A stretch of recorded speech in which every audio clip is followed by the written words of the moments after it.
रात का समय था।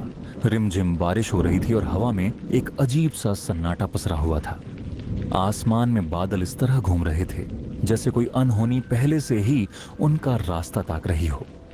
अभय 32 साल का एक थका हारा नौजवान शहर की भागदौड़ से उबकर अपने गांव रतनपुर लौट रहा था। उसे शाम ढलने से पहले हर हाल में गांव पहुंच जाना था। रतनपुर में इन दिनों छलवा की चर्चा हर चौपाल और घर के आंगन तक फैली हुई थी। लोग कहते थे कि रात में रास्तों पर अजीब सी हलचल दिखती है और दूर से किसी अनजानी आवाज के सुनाई देने पर आदमी का कलेजा बैठ जाता है। गांव वाले शाम होते ही दरवाजे बंद कर लेते थे, जैसे अंधेरा किसी मेहमान के बजाय किसी मुसीबत को बुला लाता हो। अभय जिस बस में बैठा था वह इतनी खटारा थी कि चलने से ज्यादा किसी खतरे की आहट देती थी। थोड़ी सी दूरी तय करते ही वह जोर का झटका खाकर ऐसे रुकती मानो अपनी आखिरी सांसें गिन रही हों।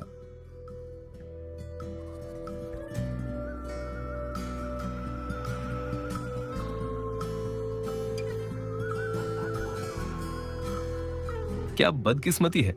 लगता है ये बस तो हमें रात भर ऐसे ही घिसटाती रहेगी। अभय ने खिड़की से बाहर झांका तो देखा कि रास्ता आगे बढ़ते बढ़ते और भी घने जंगल में बदलता जा रहा है। रात अब पूरी तरह गहरी हो चुकी थी और बस अभी भी गांव से करीब 10 किलोमीटर दूर थी। 7 साल बाद अभय अपने गांव लौट रहा था, लेकिन वहां क्या क्या बदल चुका है इससे वह बिल्कुल अनजान था। बस के भीतर सन्नाटा पसरा था। कुछ यात्री नींद में थे तो कुछ धीमी आवाज में बातचीत कर रहे थे। तभी अचानक बस झटके से रुक गई। दरवाजा चरमराया और एक बूढ़ा आदमी भीतर आया। उसका चेहरा गहरी झुर्रियों से भरा था, आंखें अजीब सी गहरी और बेचैन करने वाली। गले में रुद्राक्ष की माला थी और हाथ में एक पुराना झोला जिसमें रुद्राक्ष की कई मालाएं थीं।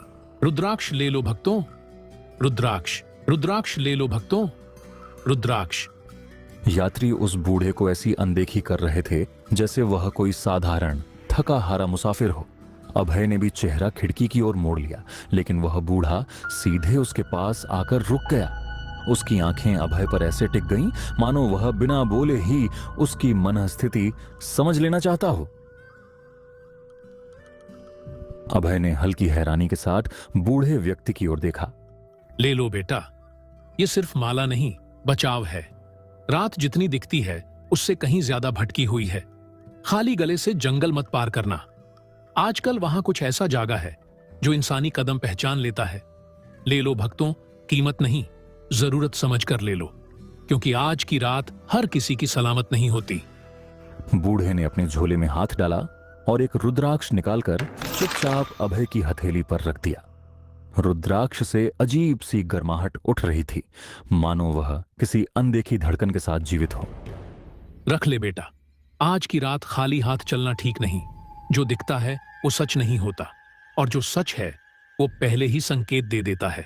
तुझे कुछ समझ नहीं आएगा अभी, बस इतना जान ले, इस रुद्राक्ष की जरूरत तुझे बहुत जल्दी पड़ने वाली है। बूढ़े की आवाज में ऐसा दबा छुपा रहस्य था कि अभय की धड़कन अनायास तेज हो गई। उसने रुद्राक्ष को सावधानी से जेब में रख लिया। 11 बजते ही बस रतनपुर चौराहे पर रुकी।